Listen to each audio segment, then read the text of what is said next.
Aujourd'hui, on va réexplorer la nanotechnologie. Je me rappelle quand j'ai terminé mes études d'ingénieur à l'école centrale à Châtenay-Malabry, j'ai préparé mes valises, j'ai préparé la voiture et j'avais un rendez-vous pour mon premier boulot dans un département de recherche et développement dans le Loiret. Et j'étais censé arriver vers le début de l'après-midi et je mets tout dans la voiture, j'étais déjà en retard, je pars et puis il commence à pleuvoir à torrent. Et manque de bol, mes essuie-glaces se bloquent, les essuie-glaces ne marchent plus et il pleut à torrent. C'était l'horreur, je ne voyais plus rien. J'ai dû m'arrêter, j'ai dû essayer. À la fin, c'était une horreur. Je suis arrivé avec le soir tard. C'était fantastique pour première impression, pour le premier boulot, n'est-ce pas? Mais la question que je veux poser, c'est comment ça se fait que l'eau, quand elle tombe sur une surface, elle forme des gouttes? Et c'est ces gouttes qui ne nous permettent pas de voir quand il pleut si on n'a pas l'essuie-glace qui les enlève à tous les coups. Il faut commencer au niveau scientifique. Tous les liquides ont une tension superficielle. L'eau a une tension superficielle basse, mais par exemple, l'eau avec du savon, elle a une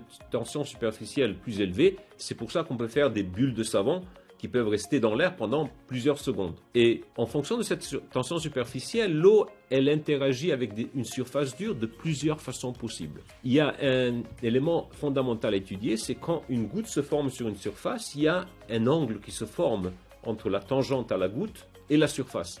On appelle ça l'angle de contact. Et en fonction de cet angle de contact, il y a plusieurs régimes.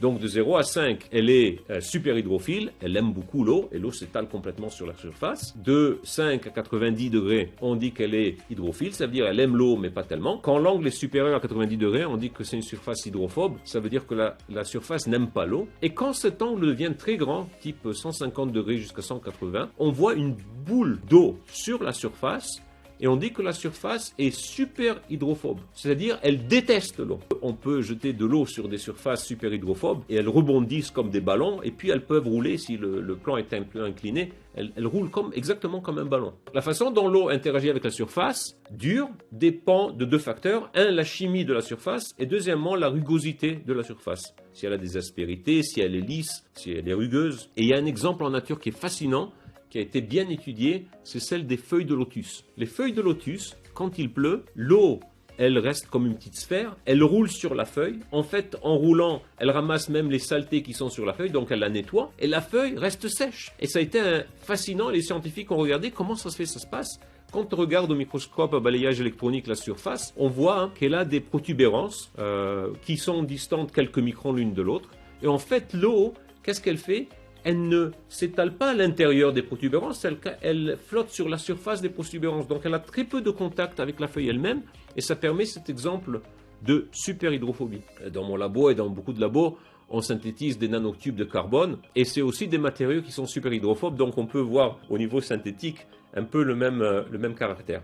Un exemple encore plus impressionnant dans la nature où on mélange l'hydrophobie et l'hydrophilie, c'est le scarabée du désert du Namib. Ce scarabée, il vit dans un désert qui est totalement aride, donc il n'y a pas d'eau, et il y a très très peu d'humidité seulement quand il y a des brouillards. Et ses ailes sont super hydrophobiques, sauf certains points spécifiques qui sont super hydrophiles. Et qu'est-ce qui se passe quand il y a ces brouillards? Il monte en haut de la montagne, de la colline, de sable. Il étend ses ailes pour les exposer au vent, qui a un tout petit peu d'humidité. Cette humidité se condense et s'accumule sur ces points super hydrophiles. Et quand il s'accumule assez, il forme une goutte qui, par la pesanteur, va rouler sur le reste de la surface de l'aile qui est super hydrophobique et tomber dans sa bouche. Comme ça, le scarabée, il peut boire. C'est absolument fascinant.